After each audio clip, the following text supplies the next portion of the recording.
Help me reach 3,000 subscribers. Hit like and leave a comment. I really do read them all. It started with a single sentence, tossed out like a cigarette, but it burned like heck. We were at my buddy Tom's barbecue, one of those late summer Saturdays where the air hums with cicadas and the scent of charcoal lingers like an uninvited guest. The backyard was alive, kids weaving through the grass, coolers dripping in the shade, Tom's ancient radio blasting Springsteen's Born to Run. I was at the grill, sleeves rolled up, flipping burgers with the focus of a man trying to outrun his own thoughts. My wife, Claire, was by the picnic table, her wine glass catching the sunlight as she leaned into a story, her laugh sharp as shattered glass. "Oh, you know how it is with Mark," she said, her voice slicing through the chatter, cutting through the haze of smoke and beer. "He's always so busy with his little projects. I might as well be living alone." The words hit like a fist to the chest. The group around her, Tom's wife, Jen, a couple of neighbors, some college buddies, froze, their smiles tightening like stretched rubber. Someone coughed. A beer can hissed open, too loud in the sudden hush. I kept my eyes on the grill, spatula steady, pressing a patty until it sizzled. My jaw tightened, but I didn't look up. I'd heard her jabs before, the little digs about my work, my hobbies, the way I never have time for her. But airing it here, in front of people who'd known me since we were sneaking beers in dorm rooms, that was a new kind of low. Tom, leaning against the deck railing, caught my eye, his brow furrowing like he was gauging whether to step in. Jen shot him a look, a quick shake of her head, like she was saying, "Let it go." I forced a grin, loud enough for everyone to hear. "Yeah, Claire, guess I'm the worst roommate you ever had." A few guys chuckled, nervous, but it wasn't funny. It was a warning shot, a line in the sand. Claire didn't notice, just waved her hand like swatting a mosquito and kept talking, her voice melting back into the crowd's hum. I flipped another burger, the grease popping like my patience. Driving home, the silence in the car was heavier than the August heat. Claire stared out the passenger window, her fingers tapping her phone, the glow casting her face in harsh angles. I kept replaying her words, the way her lips curled when she said little projects, like my life was a hobby she barely tolerated. I thought about the years we'd spent building something, her marketing career, my auto shop, the house we'd scraped together to buy. Marriage gets rough sometimes, I told myself. You grit your teeth, wait it out. But that line at the barbecue? It wasn't a jab. It was a crack in the foundation, and I was starting to see how deep it ran. If I'd known what she'd pull next, I would have started packing her bags that night. 5 years ago, we were different. I still remember the night we moved into our house, a fixer-upper on the edge of town with creaky floors and a backyard that smelled like pine and possibility. Claire was barefoot, her hair in a messy bun, laughing as we wrestled a thrift store couch through the front door, its faded plaid snagging on the frame. "Mark, you're gonna break your back," she teased, hands on her hips, but her eyes were warm, glowing like the string lights we'd hung in the living room. We collapsed on that couch until 2 a.m., sharing a bottle of cheap red wine, the kind that stains your teeth and makes you bold. The air smelled of sawdust and fresh paint, and we talked about what we'd do with the place, sage green walls, a vegetable garden, maybe a mutt from the shelter. She leaned her head on my shoulder, her fingers laced through mine, her skin soft against my calluses. "This is it, Mark," she said, her voice soft but sure. "This is our start." I believed her. Heck, I believed in us. Back then, her laugh didn't have an edge, and her words didn't cut. Back then, I thought we'd be unstoppable. But that was before her late nights at work, before the snide comments, before she started looking at me like I was a piece of furniture she regretted buying. I held on to that memory, the couch, the wine, her laugh, because it was proof we'd been good once. But looking back, that was my first mistake, clinging to a past that was already fading. The week after the barbecue, our house turned colder than a January morning. Claire started coming home later, her heels clicking against the hardwood like a metronome, counting down to something I couldn't name. She'd mutter about a client dinner or a meeting that ran long, then collapse on the couch, her phone glowing in her hands, her thumb scrolling like it was keeping her afloat. I tried to catch her eye, say something normal, but it was like talking to a shadow. One night, I was in the kitchen, chopping onions for chili, the sharp sting making my eyes water. The radio hummed low, Some country song about heartbreak I didn't bother to switch off. Claire breezed in, her blazer slung over her arm, her phone already out, her face lit by its cold light. I tried to keep it light, like always. Hey, you want some of this when it's done? Got that spicy recipe you used to rave about. She didn't look up, just mumbled, maybe, like I was handing her a flyer on the street. I set the knife down, the blade clinking against the counter, and wiped my hands on a dish towel, the rough cotton grounding me. Claire, you gonna put that phone down and talk to me, or what? She sighed, long and dramatic, like I'd asked her to run a marathon. Mark, I'm wiped out. Can we not do this right now? Her voice had that edge, the one that says you're the problem just for existing. I leaned against the counter, crossing my arms, my pulse ticking up. Do what? Asked my wife how her day was. Yeah, real high crime. She finally looked up, her eyes sharp, like she was sizing me up for a fight. You always make it about you, don't you? I'm trying to unwind, and you're grilling me like I'm on trial. I laughed, short and bitter, the sound swallowed by the fridge's hum. Grilling? Claire, I asked if you wanted chili. If that's too much, just say it. She stood, grabbing her phone like it was her lifeline, her blazer slipping to the floor. I'm not hungry, she snapped, her voice rising. I'm exhausted, Mark. I've got presentations, deadlines, a boss who's on my case every day. You think I want to come home to an interrogation? I stepped forward, keeping my voice low but firm. I get it, you're stressed. But don't act like I'm the bad guy for wanting to talk. You're not the only one with a life. Her eyes flashed, her fingers tightening around her phone. Oh, please. You're at your shop all day, playing with cars, while I'm drowning in meetings. You don't get it. She turned, her heels clicking as she headed for the stairs. I'm going to bed. I called after her, my voice sharper than I meant. You know, Claire, I'm not your doormat. You want to shut me out? That's your call. But don't expect me to keep knocking. She didn't stop, didn't turn, just disappeared upstairs, leaving her blazer crumpled by the door like a discarded promise. I stood there, staring at the onions, the knife still in my hand, the smell burning my nose. That's when I made my first move. I wasn't going to keep playing this game where I'm begging for scraps of her attention. The next morning, I broke our routine. We used to have coffee together, a ritual from the early days, sitting at the kitchen table, her reading the news on her tablet, me skimming the sports section, the smell of roasted beans filling the air. Not anymore. I got up at dawn, made my coffee, the pot hissing like it was in on the plan, and was out the door before her alarm. I left a note on the counter, scrawled on a post-it. Coffee's in the pot. I'm out. No explanation, no apologies. If she wanted to freeze me out, I wasn't going to sit there trying to warm her up. When I got home that night, she was on the couch, same as always, her phone casting a pale glow on her face. The coffee pot was untouched, the post-it crumpled on the counter like she'd read it and dismissed it. She glanced at me, her eyes narrowing like she was waiting for me to bring it up. I didn't. I grabbed a beer from the fridge, its cold bite steadying me, and sat at the kitchen table, scrolling through work emails. Jen had texted earlier, asking if I was okay after the barbecue. I didn't reply.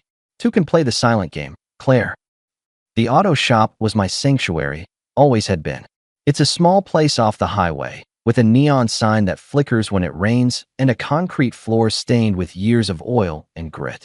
I'd built it from nothing, starting with one bay and a toolbox I got from my dad. Now, it's 3 bays, a crew of 4, and a reputation for fixing what others can't. That morning, after leaving Claire with her untouched coffee, I threw myself into work. Not for the money, but for the noise, the clank of wrenches, the hum of the lift, the smell of grease and metal that reminded me who I was. Javier, my lead mechanic, was under a '98 Mustang, muttering in Spanish as he wrestled a stubborn bolt. He saw me walk in, slid out on his creeper, and grinned. Boss, you look like you slept in a junkyard. Yeah, well, marriage'll do that, I said, tossing my jacket on a chair, the leather creaking. What's the deal with this one? Blown gasket, cheap client, same old story, Javier said, wiping his hands on a rag. You jumping in? I grabbed a wrench and slid under the car with him, the cool concrete against my back, the work pulling me out of my head. Claire's voice from the barbecue kept looping, that living alone line like a bad radio jingle. I tightened a bolt, the metal groaning, and focused on the task. Later, in the break room, we ate subs from the deli across the street, the smell of onions and vinegar mixing with motor oil. Javier leaned back in his chair, cracking open a soda. You're quieter than usual, man. Trouble at home. I took a bite, chewed slow, and shrugged. Claire's been on one. Thinks my life's a punchline. Javier raised an eyebrow, his grin fading. She always seemed high maintenance. No offense. None taken, I said, cracking a smile. She's been turning it up, public jabs, cold shoulder at home. I'm about done. He nodded, taking a sip of his soda. You remember my ex, Sophia? Used to pull that stuff. Always making me feel small, like I wasn't enough. I stuck it out too long, thinking it'd get better. It didn't. Yeah, I said, leaning forward, myself forgotten. What did you do? Kicked her out, he said, matter of fact. Took a while, but I figured out I deserved better. You do too, boss. This place. He gestured at the shop, the tools, the cars. This is you. She don't get that. That's her loss. I didn't say much, but his words stuck. The shop was mine. My work, my sweat, my name on the sign.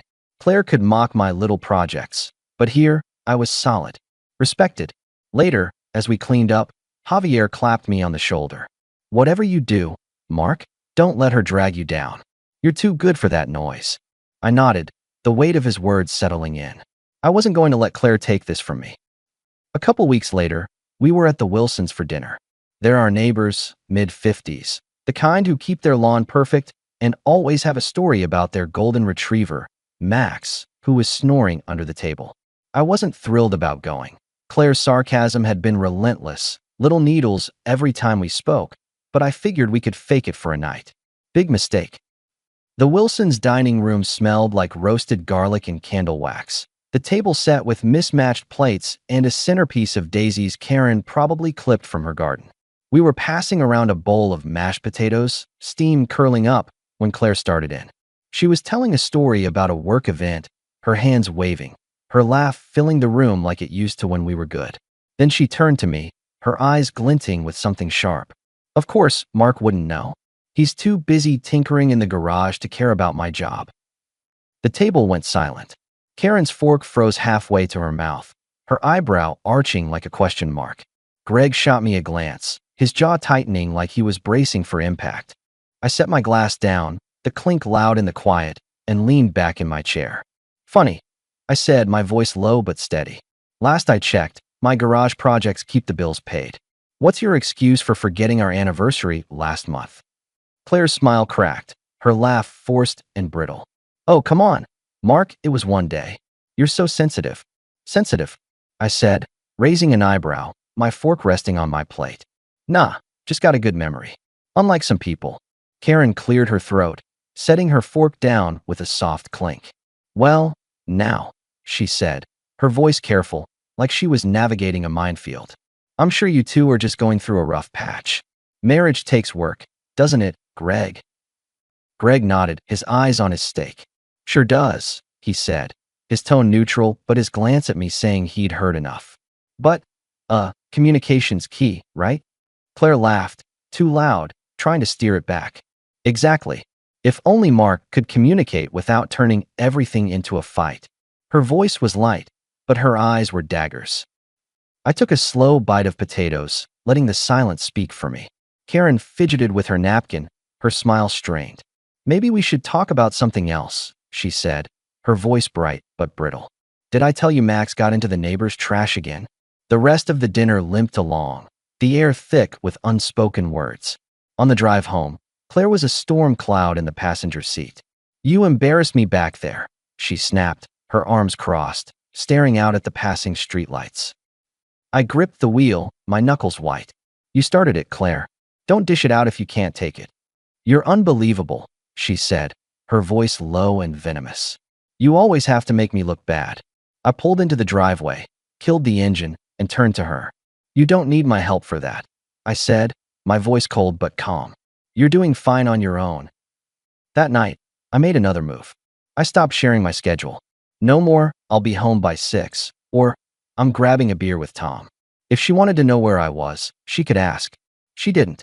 I started picking up extra hours at the shop, the hum of the lift and the smell of oil better than the silence at home. Claire wanted to play the I'm alone card. Let's see how she liked the real thing. I wasn't the only one pulling away. Claire was drowning in her own world, though she'd never admit it. One evening, I came home early, expecting her on the couch, phone in hand. Instead, she was at the kitchen table, papers scattered like a storm's aftermath, her laptop open to a spreadsheet bleeding red. She didn't hear me come in, her head in her hands, fingers tangled in her hair. For a second, I saw the old Claire, the one who'd stay up late with me, planning our future, her eyes bright with ambition. "You okay?" I asked, leaning against the doorway, my keys jangling in my hand. She startled, slamming her laptop shut, her eyes red like she'd been crying or fighting it. "Good grief, Mark, don't sneak up on me." "Didn't sneak," I said, keeping my tone neutral, stepping into the kitchen. "What's all this?" She swept the papers into a pile, her movements quick, defensive. "Work stuff. You wouldn't get it." I leaned against the counter, crossing my arms. "Try me." She sighed, her shoulders slumping, her voice low. "It's the new campaign. The client's a nightmare, and my boss is on my back every day. If I don't nail this, I'm done."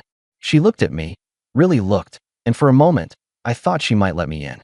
"I'm barely sleeping, Mark. I'm in over my head." I nodded, softening just a fraction. "Sounds rough. You want to talk it out? Maybe I can't fix it, but I can listen." Her face hardened, the moment gone. "What's the point? You're always at the shop, playing with your cars. You don't get what I'm dealing with." She grabbed her laptop, her movements sharp. "I'm fine. I'll handle it." I felt the sting, but I didn't bite. "I'm here, Claire. You're the one shutting the door." She laughed, short and bitter, heading for the stairs. "Don't act like you care now, Mark. You're too busy with your own stuff." The papers stayed scattered, a mess she left behind like everything else. I stood there, staring at the chaos, and saw it clear. Claire wasn't just pushing me away, she was pushing everyone away. Her job, her stress, whatever was eating her. It wasn't an excuse, but it was part of the picture. She was unraveling, and instead of reaching out, she was lashing out. At me. I felt a pang of pity, but it didn't change the truth. I wasn't her punching bag. By now, our house was a war zone of silence. Claire had doubled down, ignoring me, snapping when I spoke, dropping snide comments like they were confetti. One Saturday, I was in the living room, the TV droning a football game I wasn't watching, when she stormed in, arms crossed, standing in front of the screen like a judge delivering a verdict. "We need to talk," she said, her voice clipped, her eyes blazing like she'd been rehearsing this all day. I muted the TV, the silence heavy as a storm cloud. "Go ahead. Talk." She launched into it, her words sharp and practiced. "I'm tired of this, Mark. You're never around, you don't care about what I'm going through, and I'm basically doing everything myself. I need you to step up, or this isn't going to work." I stared at her, letting her words settle like dust. "Step up," I said, leaning forward, elbows on my knees. "You mean like paying the mortgage, fixing your car, cooking meals you don't even touch? That kind of stepping up?" She rolled her eyes, like I was a kid missing the point. "You're twisting this. I'm talking about emotional support. You're checked out. You don't even try to connect with me." I stood, meeting her eye to eye, my voice steady but hard. "Connect? Claire, you've been treating me like a tenant for months. You snap at me, mock me in front of our friends, and now you're giving me an ultimatum? What's next? A PowerPoint on how I'm failing you?" Her face tightened, her arms crossing tighter. "If you don't like it, figure out what you're doing wrong. I'm not the one pulling away." I laughed, not because it was funny, but because it was absurd. "Pulling away? You've been pushing me out the door since the barbecue. You want to play victim? Fine, but don't expect me to play along." She stepped closer, her voice rising, desperate now. "You think you're perfect? You're always at the shop, leaving me to deal with everything. Bills, errands, my job falling apart. I'm drowning, Mark, and you're just gone." I didn't flinch. "You're drowning because you're choosing to. I've been here, Claire, trying to talk, trying to fix this. You're the one who keeps shutting me out. I'm done begging." Her eyes widened, like she hadn't expected that. "So what? You're just giving up? After everything?" "Everything," I said, stepping past her, grabbing my keys. "You mean the months of you treating me like trash?" "Yeah, I'm done with that." I headed for the door, my jacket slung over my shoulder. "I'm done catching." I drove to Tom's, the road a blur under the headlights. He was in his garage, tinkering with an old Harley, the air thick with oil and metal. He took one look at me, handed me a beer, and said, "Claire again?" "Yup," I said, cracking the can open, the cold fizz grounding me. "She's got a new script now. Says I'm not emotionally available." Tom snorted, wiping grease off his hands. "Sounds like she's reading a self-help book." "You talked to her?" "Tried," I said, leaning against the workbench, the tools clinking as I shifted. "She's not interested in talking. She's interested in winning." Tom set his wrench down, his eyes narrowing. "Man, I saw this coming at the barbecue. Jen's been worried about you too. Said Claire's been off for a while, but you don't deserve that kind of jab in front of everybody." "Yeah, well, she's doubled down since then," I said, taking a swig. Tonight was an ultimatum. Step up or it's over. Tom raised an eyebrow, leaning back against the bike. "And what did you say?" "Told her I'm done playing her game," I said.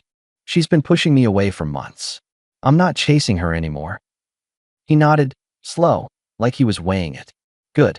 You're too solid for that nonsense. But you sure about this?" Walking away's a big step. I looked at the beer can, the condensation cold against my palm. "I'm not walking away. I'm standing up. There's a difference." Tom clapped me on the shoulder, his grin crooked. "That's my boy. Change the board, man. She don't get to call the shots." That night, I took another step. I canceled our joint credit card. Not out of spite, but because I was done letting her spend my money while treating me like garbage. I set up a new account, transferred my direct deposits, and locked it down. When she noticed a few days later, tried to use the card at some boutique, and it got declined. She texted me, all caps, "What did you do to the card?" I texted back, "It's my card. You want to spend? Use your own money." Then I turned off my phone. She could stew. I wasn't her bank anymore. The final straw came at Mike's birthday party, a big bash at a downtown bar with sticky floors and neon lights buzzing like flies. Claire had been on edge all week, probably because I'd been pulling back. Less talking, fewer favors, no more chasing her approval. She didn't like it, but instead of talking, she went nuclear. We were at a high-top table, surrounded by my buddies and their wives, the air thick with the smell of cheap beer and fried food. Claire was on her third glass of wine, her laugh too loud, her gestures too big, like she was performing for a crowd. Sarah, Mike's wife, leaned across the table, her earrings glinting in the dim light. "So how are you two doing? Been a while since we caught up." Before I could answer, Claire jumped in, her voice dripping with sarcasm. "Oh, we're great. I mean, I have a husband, technically, but it's like I'm single most of the time." The table went dead silent. Sarah's eyes widened, darting to me. Mike let out a low whistle, his beer halfway to his mouth. Another friend, Dave, shifted in his seat, his wife nudging him like she was warning him to stay out of it. I set my bottle down, the glass cold against my palm, and leaned forward. "That's funny, Claire," I said, my voice calm but sharp as a blade. "Because from where I'm sitting, you've been acting like you're single for months." Her face flushed, but she tried to laugh it off, her voice brittle. "Oh, come on, Mark, it's a joke. Lighten up." Sarah coughed, setting her drink down. "Okay, wow," she said, her voice light but uneasy. "Maybe we should stick to birthday talk." Mike nodded, his eyes on me. "Yeah, let's not ruin the vibe. Mark, you want another beer?" I stood, my chair scraping against the floor. "No, Claire, you don't get to do that anymore. You want to be single? As of right now, you are." I grabbed my jacket, the leather creaking in my hand, and walked out, the bar's noise fading behind me. Claire's stunned face burned into my mind. Sarah called after me, her voice soft but urgent. "Mark, wait." But I kept going, the cool night air hitting my face as I stepped outside. I got home, the house dark except for the porch light flickering like it was on its last legs. I went to the bedroom, pulled out 2 suitcases, and started packing her stuff. Not in a rage, just methodical, clothes folded, shoes lined up, her laptop and makeup bag on top. I didn't touch anything that was ours, just her personal things. By the time she got home, 2 hours later, the suitcases were by the door, neat as a verdict. She walked in, saw them, and froze, her purse slipping from her shoulder. "What is this?" she asked, her voice trembling, caught between anger and fear. "Your stuff," I said, leaning against the kitchen counter, a glass of water in my hand, the ice clinking softly. You're free now. No more pretending. She laughed, nervous, like she thought I was bluffing. Mark, come on. It was a joke. You're blowing this out of proportion. I set the glass down, the sound sharp in the quiet. A joke? No, Claire. A joke's funny. What you've been doing is tearing this apart. Bit by bit, for months. I'm done. She stepped closer, her hands waving, her voice rising.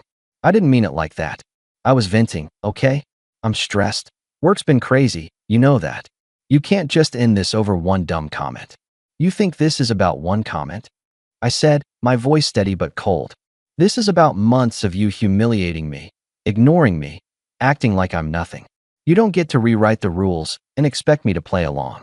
Get your stuff and go. She stared at the suitcases, then at me, her eyes wide, like she was waiting for me to crack. For a second, I thought she might cry, but she didn't. She grabbed her purse, muttered, "You're being dramatic," and walked out, leaving the suitcases behind. The door clicked shut, and the house felt lighter, like it could finally breathe. The weeks after Claire left were quiet, but not the heavy quiet I'd grown used to. This was different, empty, but clean, like the air after a storm. I spent a lot of time at the shop, losing myself in the rhythm of work, the clank of tools, the satisfaction of fixing something broken. But one night, I stayed home, sitting on the back porch with a beer, the air cool with the first hint of fall. The pine trees rustled, their scent sharp and grounding, and I thought about the last few years, how I'd let Claire's jab slide, how I'd told myself it was just a phase. I remembered a moment from early on, maybe a year into our marriage. We were at the beach, the one trip we took before life got complicated. Claire was dancing in the surf, her hair wild in the wind, laughing as she pulled me into the cold waves. I'd grinned like an idiot, chasing her, the salt stinging my skin, her joy infectious. That was the Claire I'd married, the one I thought I'd grow old with. But that Claire was gone, replaced by someone who saw me as a problem to be solved, a burden to be mocked. I wasn't blameless. I could have pushed harder, asked more questions, seen the cracks sooner. Maybe I was too caught up in the shop, too quick to brush off her complaints as stress. But she'd taken my patience and turned it into a weapon, using it to chip away at me until I was invisible. I wasn't angry anymore, not really. Just tired. Tired of being the bad guy in her story, tired of trying to fix what she kept breaking. I pulled out my phone, scrolled through old photos. Us at the beach, her hair a mess, me grinning like a fool. I lingered on one, her laughing as she held up a seashell, the sunset painting her face gold. I deleted it, then the rest, one by one, not out of spite, but because they didn't belong anymore. The guy in those photos thought he could save her, save us. He was wrong. The next morning, I called a lawyer.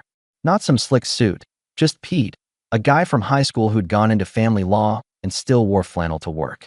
We met at a diner, the kind with cracked vinyl booths and coffee that tasted like burnt toast. I laid it all out. Claire's public jabs, the cold shoulder, the way she'd chipped away at me until there was nothing left. Pete listened, scribbling on a legal pad, his eyes sharp behind his glasses. "Divorce won't be fun," he said, stirring sugar into his coffee. "But you've got a strong case. She's been public about it. Witnesses from the barbecue, the dinner, the bar. Plus, the financials are in your favor." "Financials?" I asked, leaning back in the booth, the vinyl creaking. "You've been covering the house, the cars, most of the expenses," he said, flipping through his notes. "Bank statements, receipts, it's all there. She can try to spin a story, but it won't hold up." We filed the papers that day. Claire blew up my phone for the next week. Texts, voicemails, emails, the whole playbook. First, it was apologies, all, "I didn't mean it, and we can work this out." Then it turned to anger, accusing me of overreacting, of throwing away our marriage over nothing. I didn't respond to most of it, but one night, after a long voicemail where she called me selfish, I called her back. "Claire," I said, my voice steady, my hand gripping the phone, "you don't get to rewrite history. You spent months tearing this down, mocking me, ignoring me, making me feel like I didn't exist. You don't get to call that nothing. You broke this. I'm just making it official." She tried to interrupt, her voice rising, frantic. "Mark, you can't do this. We can fix it. I'll do better, I swear." Don't call again, I said, cutting her off. We're done. I hung up, blocked her number, and poured myself a whiskey, the burn steadying me. The divorce went smoother than I expected. Claire tried to play the "he abandoned me" card in court, but Pete had receipts, years of bank statements, witnesses from the barbecue, the dinner, the bar. The judge, a tired-looking woman with glasses perched on her nose, didn't buy Claire's story. The house, the cars, the savings, all stayed with me. She got her clothes, a few $1,000 from our joint account, and a one-way ticket to her parents' place in Ohio. Last I heard, she was crashing on their couch, telling anyone who'd listen I was the villain. It's been a year since the divorce. I sold the old house, too big for one person, too full of ghosts. I bought a smaller place closer to the shop, a brick bungalow with a porch that catches the morning sun. It's quiet here, the good kind of quiet. No tension, no waiting for the next jab. The shop's thriving. We just took on a new client, a guy restoring a '67 Camaro, and Javier's already betting he can get it done in a month. I met someone new a few months ago, Lisa, a high school teacher with a laugh that cuts through the noise in my head. She's not perfect, but she listens when I talk, and she doesn't keep score. Last weekend, we went hiking, her boots kicking up dust on the trail, her hand brushing mine as we watched the sunset paint the sky orange. She respects me, and I respect her. That's enough. I don't think about Claire much anymore. When I do, it's not anger or sadness, just a fact, like an old scar you notice in the mirror. She thought she could control the game, but I changed the rules. And I'm not sorry. If you made it this far, that means the story spoke to you. Please consider subscribing, leaving a like, and sharing your thoughts in the comments. It really means a lot to me, more than you know. These stories take time to write, and your support helps me keep going. Thank you for listening all the way through. Until next time.